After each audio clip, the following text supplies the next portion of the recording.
Welcome to Narayan study zone. आज की इस क्लास में हम केमिस्ट्री का लेक्चर स्टार्ट करेंगे। इससे पहले हमने जो दो लेक्चर अपलोड किए थे वो फिजिक्स से रिलेटेड थे। तो आज हम फिजिकल केमिस्ट्री का पार्ट स्टार्ट करेंगे। तो उसमें हम सबसे पहले सॉल्यूशन स्टार्ट करेंगे। तो सॉल्यूशन जो चैप्टर है इसमें कुछ 11th की टर्म्स यूज होंगी आपकी, जो आपने कंसंट्रेशन टर्म्स होती हैं। जैसे आपने 11th क्लास में फर्स्ट चैप्टर में सीखा होगा, वहां पे मोल कंसेप्ट सीखा था आपने। उसमें मोलरिटी, मोलैलिटी, मोल फ्रैक्शन, ये सब आपने सीखा था। तो आज उनका हम यूज करेंगे, उनको मैं थोड़ा सा फिर एक बार एक्सप्लेन भी करूंगा। तो सबसे पहले फिजिकल केमिस्ट्री में हम सॉल्यूशन स्टार्ट करने जा रहे हैं। सॉल्यूशन का एक तरीके से हम उसको किस नज़रिए से देखते हैं हमारी लाइफ में, कहाँ कहाँ पे हम उसको किस किस फॉर्म में यूज करते हैं, या फिर सॉल्यूशन को हम कैसे स्टडी करते हैं, केमिस्ट्री के पॉइंट ऑफ व्यू से हमें सोचना है। समझ ले। तो केमिस्ट्री एक्चुअली माइक्रो लेवल का सब्जेक्ट होता है। इसमें हम ज़्यादा फोकस कॉम्पोजिशन के ऊपर करते हैं, composition of the matter, composition of the substance, उसके ऊपर हमारा फोकस रहता है। अगर केमिस्ट्री को हम बारीकी से देखें तो केमिस्ट्री में अगर एक्सटर्नल प्रॉपर्टीज किसी भी सबस्टांस की हम देखते हैं, वो उसकी इंटरनल कंपोजिशन के ऊपर डिपेंड करती हैं। ये आपको ध्यान रखना है। अगर आप इंटरनल कंपोजिशन में कोई चेंज कर देते हैं तो बाहर से उसकी प्रॉपर्टीज में भी चेंज आ जाता है। लेकिन हम इसको ज्यादा डिटेल में नहीं पहुंचते हुए यहाँ पे अपनी कंसंट्रेशन सिर्फ सॉल्यूशन पे ले आते हैं। सॉल्यूशन एक्चुअल में होता क्या है? होमोजेनियस मिक्सचर होता है solution. Homogeneous mixture of two or more chemically non reacting substances, आप ये कह सकते हो। देखो, two or more chemically non reacting substances, उनका अगर आप होमोजेनियस मिक्सर लेते हो तो उसी को आप सॉल्यूशन बोलते हो। देखो, अगर आप डेफिनेशन के पॉइंट ऑफ व्यू से देखते हैं, यहाँ पे जो मैंने डेफिनेशन लिखी है, यहाँ पे मैंने प्रदीप न्यू कोर्स केमिस्ट्री को ध्यान में रखते हुए इस डेफिनेशन को लिखा है। Homogeneous mixture of two or more than two chemically non reacting components. देखो, केमिकली नॉन रिएक्टिंग, इसका मतलब होता है अगर वो केमिकली आपस में रिएक्शन कर जाएंगे तो प्रोडक्ट बन जाएगा, उसको आप एक तरीके से होमोजेनियस मिक्सर नहीं बोलोगे। ठीक है। अगर आप एनसीईआरटी पॉइंट ऑफ व्यू से देखते हैं तो आपका सिर्फ यहां homogeneous mixer of two or more than two components, आपको वहां पे केमिकली नॉन रिएक्टिंग नहीं लिखना है। तो ये आपकी सॉल्यूशन की डेफिनेशन होती है, homogeneous mixer of two or more than two components. तो इसी को आप एक तरीके से सॉल्यूशन बोलेंगे। होमोजेनियस मिक्सर का मतलब क्या होता है? होमोजेनियस मिक्सर का मतलब ये होता है कि उसकी कंपोजिशन थ्रू आउट सेम रहती है, यूनिफॉर्म रहती है। कहीं भी जैसे आपने कोई एक गिलास पानी लिया, उसमें एक चम्मच आपने शुगर डाल दिया, उसको मिक्स कर दिया थ्रू आउट, तो मिक्स करने के बाद अगर आप उसको कहीं से भी टेस्ट करते हैं तो उसकी कंपोजिशन थ्रू आउट सेम रहेगी। तो उसके अंदर आप उसको कह सकते हो कि वो एक होमोजेनियस मिक्सर होगा वहां पे। अब क्वेश्चन ये अराइज होता है कि होमोजेनियस मिक्सर जो होता है, आप इसको सॉल्यूशन का नाम आप जान चुके हो, हेट्रोजेनियस मिक्सर। जैसे हेट्रोजेनियस मिक्सर का पॉइंट ऑफ व्यू देखते हो आप, जैसे आप मिल्क मिल्क ऊपर से देखने पे हमें लगता है कि वो एक जैसा ही होगा, लेकिन जब माइक्रोस्कोप से आप देखते हो तो उसमें डिफरेंट डिफरेंट आपको अलग अलग लोकेशन पे अलग अलग उसमें कंपोजिशन में सस्पेंडेड फैट्स दिखाई देंगे, और उनकी कंपोजिशन थ्रू आउट सेम नहीं होगी। आप उसको अगर वैसे रख देंगे तो उसमें सेटल डाउन हो जाएगी क्रीम, तो आप ये भी देख सकते हैं। तो मिल्क कभी भी होमोजेनियस मिक्सर नहीं होता, वो हेट्रोजेनियस मिक्सर में आ जाता है। सॉल्यूशन हम किनको बोलेंगे? जो होमोजेनियस मिक्सर होंगे। अब मैं आपको एक पॉइंट यहाँ पे बताना चाहता हूँ। तो कहने का मतलब ये हुआ, जब हम किन्हीं दो कंपोनेंट को आपस में मिक्स करते हैं, उनमें दो कंपोनेंट में जो लेसर अमाउंट में होता है, जो कम अमाउंट में होता है, उसको हम बोलेंगे सोल्यूट। ठीक है। जो लार्जर अमाउंट में होगा उसको सोलवेंट, क्योंकि सोल्यूट और सोलवेंट के दोनों के आपस में मिक्स होने से ही सॉल्यूशन बनता है। अब आप ये भी जान सकते हो, अगर दो कंपोनेंट से आपका सॉल्यूशन बना है तो उसको आप नाम दोगे बाइनरी सॉल्यूशन। अगर तीन कंपोनेंट से बनता है टर्नरी सॉल्यूशन, चार से क्वार्टरनरी सॉल्यूशन। लेकिन हमारा main purpose 12 point of view तक हमें देखना है, तो यहाँ पे हम बाइनरी सॉल्यूशन ही स्टडी करेंगे। तो इसी के ऊपर हमें ध्यान रखना है। अब मैं एक पॉइंट के ऊपर थोड़ा सा आपको फोकस करना चाहता हूं। देखो, अगर हम बाय चांस, आपको ये सपोज करके चलना है कि मैं यहाँ पे ये मान के चल रहा हूं कि देखो सोल्यूट और सोलवेंट, इनकी मेजर्ड अमाउंट का उसका अल्टीमेट रिजल्ट के ऊपर क्या इफेक्ट पड़ता है, इस पॉइंट ऑफ व्यू से हम सोचेंगे। सपोज करो हम फ्लोराइड आयन की बात करते हैं, अगर हम 1 ppm मीन्स 1 पार्ट्स पर मिलियन, अगर आप फ्लोराइड आयन वाटर के अंदर लेते हो तो वो आपके लिए जरूरी होता है, आपके लिए यूजफुल होता है, आपके लिए बेनिफिशियल होता है। उससे आपका टूथ डिके जो होता है वो प्रिवेंट होता है, मतलब टूथ डिके नहीं होता, आपके टूथ को प्रिवेंट करता है। अगर 1.5, देखो मैं यहां पे मेंशन कर देता हूं, अगर 1 ppm फ्लोराइड आयन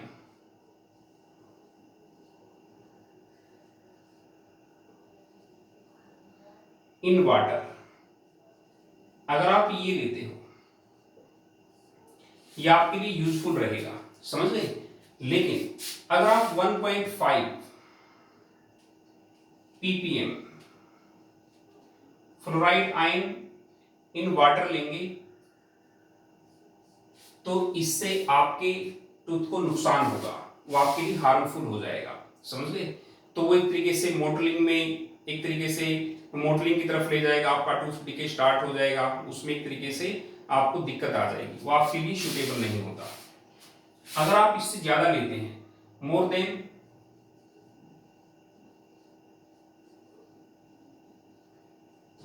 1.5 ppm, वो आपके लिए हार्मफुल होता है, समझ गए। तो देखो फ्लोराइड, देखो यहां पे हम फ्लोराइड आयन हमने वही लिया, वाटर वही लिया, लेकिन हमने थोड़ा सा इसका अमाउंट चेंज कर दिया। अमाउंट के चेंज करते ही उसका रोल चेंज हो गया, मतलब उसका यूज में चेंज आ गया। तो आपको ये ध्यान रखना है। तो कहने का मतलब है केमिस्ट्री में इस बात का बड़ा रोल होता है कि अगर आप कोई सॉल्यूशन बना रहे हैं तो आपने उसमें सोल्यूट का कितना अमाउंट लिया है, सोलवेंट का कितना अमाउंट लिया है, इसका मेन रोल होता है। तो केमिस्ट्री एक तरीके से माइक्रो लेवल का सब्जेक्ट होता है। जैसे मेडिसिन में आप देखते हैं, मेडिसिन में आप देखते हैं कि इसमें अगर आप पैरासीटामोल लेते हैं कि आप उसमें देखते हैं कि पैरासीटामोल अमाउंट कितना है। अगर डिफरेंट आप एनर्जेसिक्स लेते हैं तो उसमें एमजी में जब आप देखते हैं तो उनमें थोड़ा सा भी अगर चेंज आता है तो उसी से उसका इफेक्ट जो है वो चेंज हो जाता है। तो आपको ये ध्यान रखना है। तो जैसे मैंने आपको बताया, अगर आप 1.5 पार्ट्स पर मिलियन से ज्यादा अगर आप फ्लोराइड आयन लेते हैं तो आपने देखा होगा जो सोडियम फ्लोराइड होता है वो रेड पॉइजन में भी यूज होता है, फिर इसकी नेचर पॉइजनस हो जाती है। तो यहां से आपको ये ध्यान रखना है कि हमें बड़े ध्यान से ये देखना है कि कितनी अमाउंट हमें चेंज करनी है, तो कितनी अमाउंट की चेंज करने से क्या इफेक्ट होता है। इसलिए सॉल्यूशन में हमें ये देखना है। देखो हमारा यहाँ पे मेन पर्पस है बाइनरी सॉल्यूशन को स्टडी करना। अब मैं कुछ बाइनरी सॉल्यूशन को आपको एग्जांपल बताता हूँ, कई बार इनमें से 1 मार्कर में क्वेश्चन आ जाता है। जैसे टेबल जो मैंने आपके सामने रखी है, देखो बाइनरी सॉल्यूशन हमने रखी है, यहाँ पे मैं शॉर्ट में बता देता हूँ। इधर मैंने सभी सोल्यूट रखा है, इधर सभी को, और ये सभी सोलवेंट। सोल्यूट और सोलवेंट के बारे में मैं आपको बता चुका हूँ, जो लेसर अमाउंट में होता है, कम अमाउंट में होता है, उसको हम बोलेंगे सोल्यूट, और जो लार्जर अमाउंट में होता है उसको हम बोलेंगे सोलवेंट। अब देखो इसमें मैंने सभी को सोलवेंट लिया है, देखो यहाँ पे, तो एक तरीके से ये गैसियस सॉल्यूशन होंगे आपके, और इसमें मैंने सोलवेंट लिक्विड लिया है, ये आपके लिक्विड सॉल्यूशन होंगे। थोड़ा मैं इसको मेंशन भी कर देता हूं, देखो यहां पे देखो ये आपके गैसियस सॉल्यूशन है, यहां पे गैसियस सॉल्यूशंस, ये आपके लिक्विड सॉल्यूशंस हो गए यहां पे, ठीक है, और ये आपकी सॉलिड सॉल्यूशन हो गई। तो इनकी नेमिंग हमने कैसे की, जो सोलवेंट होगा, सोलवेंट जिस फॉर्म में होगा उसी कोरस्पोंडिंग हम सॉल्यूशन का नाम रखेंगे। देखो अगर आप गैस को गैस में मिक्स करते हैं तो यहाँ पे ऑक्सीजन कम अमाउंट में लिया आपने और नाइट्रोजन ज्यादा अमाउंट में। लिक्विड इन गैस का एग्जांपल आपका क्या रहेगा, chloroform and nitrogen gas. Chloroform यहाँ पे कम अमाउंट में रहेगा और नाइट्रोजन यहाँ पे लार्जर अमाउंट में रहेगा। ऐसे ही जब सॉलिड इन गैस का एग्जांपल हम लेते हैं, कैम्फर इन नाइट्रोजन गैस, तो आपको जो पहले मैंने लिखे हैं ये सोल्यूट है और बाद में जो लिखे हैं वो आपके सोलवेंट रहेंगे। जैसे मैं यहाँ पे लिए चलता हूं आपको लिक्विड इन सॉलिड, जब मैं सॉलिड सॉल्यूशन की बात करता हूं तो यहाँ पे हमने लिखा amalgam of mercury with sodium. Amalgam, देखो मरकरी का जब सॉल्यूशन बनाते हैं आप, मरकरी को जब किसी के साथ मिक्स करते हैं उसको आप सॉल्यूशन बोलने की बजाय आप उसको एमलगम बोलेंगे। ये ध्यान रखना है आपको, कहीं भी अगर मरकरी की मिक्सिंग होती है तो उसको हम सॉल्यूशन बोलने की बजाय एमलगम उसकी जगह टर्म यूज करेंगे। Solid in solid, copper dissolve in gold. अगर गोल्ड आप प्योर लेते हैं तो वो एक तरीके से पूरी तरीके से सॉलिडिटी उसके अंदर नहीं होती, उसको सॉलिडिटी प्रोवाइड करने के लिए हम उसके अंदर कॉपर मिक्स करते हैं।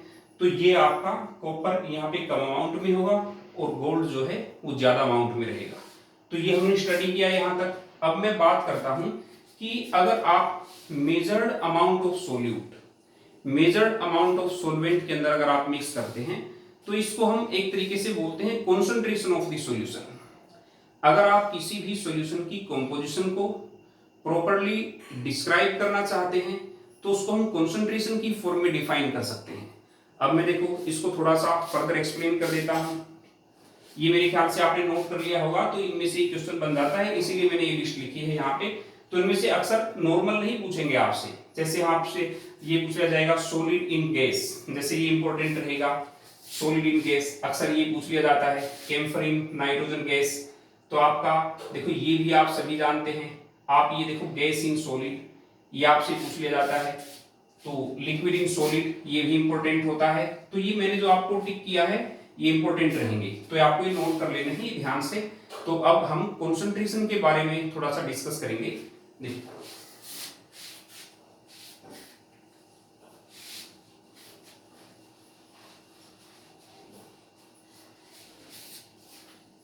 देखो किसी भी सॉल्यूशन की कंपोजिशन को डिस्क्राइब करने के लिए आपको उसको कंसंट्रेशन की फॉर्म में लिखना होगा। कंसंट्रेशन का मीनिंग क्या होता है कि कितनी अमाउंट आपने सोल्यूट की ली है, मेजर्ड अमाउंट, और कितनी सॉल्वेंट की ली है, उनको आप अलग अलग फॉर्म में एक्सप्लेन कर सकते हैं। लेकिन यहां पे मैं थोड़ा सा आगे चलने से पहले कंसंट्रेशंस,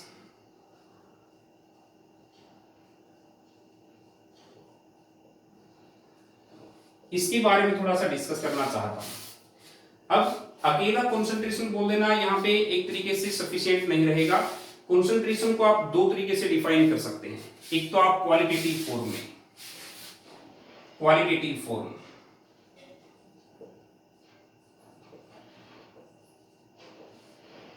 दूसरा क्वांटिटेटिव फॉर्म।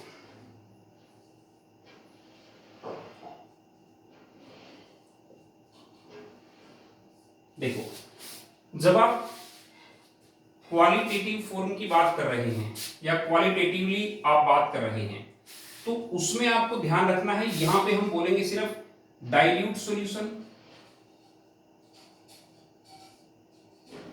और you can say concentrated solution. Dilute solution और कॉन्सेंट्रेटेड सॉल्यूशन। जब क्वांटिटेटिवली आप बात करते हैं, क्वांटिटेटिव सेंस में जब आप बात करते हैं तो वहां पे आप प्रॉपर परसेंटेज बाय मास, ठीक है, वहां पे percentage by mass, percentage by volume, मैं यहां पे वही टर्म मेंशन करूंगा जिनका यूज ज्यादा होगा, जैसे मोलैरिटी,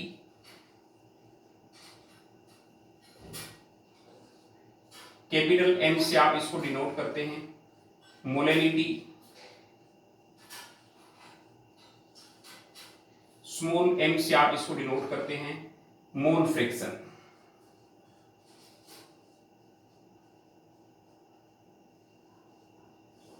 इसको आप एक्स फॉर्म में भी आप रिप्रेजेंट कर सकते हैं। देखो ये मैंने मेन टर्म्स लिखी हैं यहाँ पे। तो कंसंट्रेशन जब आप बात करते हैं कि क्वालिटेटिव फॉर्म में, तो आप सिर्फ बात कर रहे हो डाइल्यूट सॉल्यूशन और कंसंट्रेटेड सॉल्यूशन। इसमें हम देखो, इसको मैं थोड़ा सा एक्सप्लेन कर देता हूं। सपोज करो हम शुगर इन वाटर ये सॉल्यूशन बनाते हैं। अगर आपने एक बीकर लिया, उसमें कुछ पानी है, उसमें एक ही चम्मच आपने शुगर डाल दिया, वो सॉल्यूशन जो आपने बनाया, अगर उसी गिवन अमाउंट ऑफ वाटर के अंदर, उसी सॉल्वेंट के अंदर अगर आप 2 से 3 चम्मच शुगर डाल देते हो तो उसमें गाढ़ापन और हो जाता है, मतलब उसमें सोल्यूट का अमाउंट बढ़ जाता है, तो वो कॉन्सेंट्रेटेड हो जाएगा। देखो ये सिर्फ डाइल्यूट सेंस और ये कॉन्सेंट्रेटेड सेंस की जो हमने बात की, इससे हमारा काम नहीं चलता। जब हम केमिस्ट्री के पॉइंट ऑफ व्यू से सोचते हैं तो हमें बड़े बारीक लेवल पे सोचना होगा कि मेजर्ड अमाउंट सोल्यूट की हमने कितनी ली, मतलब उसके अंदर कितने मोल लिए, और सॉल्वेंट हमने कितना लिया। इसके अंदर और स्पेसिफिक सेंस आ जाती है। ये काफी हद तक, जैसे मैंने अभी कुछ देर पहले आपको फ्लोराइड आयन का बताया था, ये एक्यूरेट मेजरमेंट में चला जाता है। इसमें तो आप देखो डाइल्यूट और कॉन्सेंट्रेटेड, इसमें कोई पर्टिकुलर बाउंड्री नहीं है, बस ये है कि जिसमें कम सोल्यूट है उसको आप डाइल्यूट बोलोगे गिवन अमाउंट ऑफ सॉल्वेंट के अंदर, अगर उसमें ज्यादा सोल्यूट दिया हुआ है तो वो कॉन्सेंट्रेटेड हो जाएगा। अब उसमें हमने कोई बाउंड्री लाइन तो फिक्स की नहीं है, लेकिन क्वांटिटेटिव सेंस में जब हम बात करते हैं तो वहां पे हम मेजर्ड अमाउंट में चले जाते हैं, ये आपको ध्यान रखना है। अब देखो मैं कुछ एक टर्म देखो, यहाँ पे मैं दोबारा से फिर रिपीट कर रहा हूँ, सॉल्यूशन के अंदर मैं पूरे चैप्टर को स्कैन करते हुए उसको ध्यान में रखते हुए आपको बता रहा हूँ कि यहाँ पे बहुत ज्यादा यूज, हालांकि देखो कुछ एक न्यूमेरिकल में percentage by mass, percentage by volume भी यूज होगा, लेकिन मेरा मेन फोकस रहेगा मोलैरिटी, मोलैलिटी, मोल फ्रैक्शन। क्यों? कोलिगेटिव प्रॉपर्टीज में भी यही यूज होने वाले हैं। अगर आप हेनरीज लॉ, पहले आप देखो हेनरीज लॉ को डिफाइन करेंगे, फिर उसके बाद रोल्स लॉ, उससे पहले बल्कि रोल्स लॉ से पहले आप आइडियल नॉन आइडियल सॉल्यूशन के बारे में भी बात करते हैं, और बाद में जब कोलिगेटिव प्रॉपर्टीज को हम डिस्कस करते हैं तो इन सारे कंसेप्ट को अगर हम ध्यान में रखें तो उनको ध्यान में रखते हुए इन तीन टर्म का ही मेन रोल होता है। मैं दोबारा से रिपीट कर देता हूं, सॉल्यूशन जो है आपका वो ज्यादातर देखो कौन कौन से कंसेप्ट आगे जो इंपॉर्टेंट फॉर्म में आएंगे, Henry's law and it's applications, उसके बाद ideal and non ideal solutions, उसके बाद आएगा roles law, positive and negative deviations shown by non ideal solutions, और उसके बाद कोलिगेटिव प्रॉपर्टीज, ये सब आपका आएगा। और उस कंसेप्ट को ध्यान में रखते हुए इन टर्म का ज्यादातर यूज होगा देखो, और ज्यादा यूज मोल फ्रैक्शन का होना है, समझ गए? तो ये आपको ध्यान रखना है। अब मैं मोलैरिटी को डिफाइन करूंगा, इसको आपको थोड़ा ध्यान से सुनना है, ठीक है?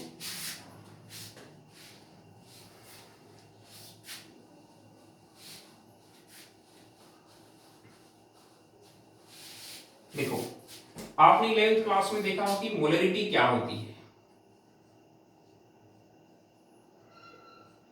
मोलैरिटी को हम कैपिटल एम से डिनोट करते हैं, number of moles of solute dissolved पर लीटर ऑफ द सॉल्यूशन। देखो number of moles of solute upon volume of the solution in litre, volume of solution in litres, volume of the solution in litre. देखो ये आपकी molarity term हो गई। अब देखो एक क्वेश्चन इससे भी बन जाता है, मोलैरिटी टेम्परेचर डिपेंडेंट होती है, आपको ये ध्यान रखना है, डिपेंड्स ऑन टेम्परेचर।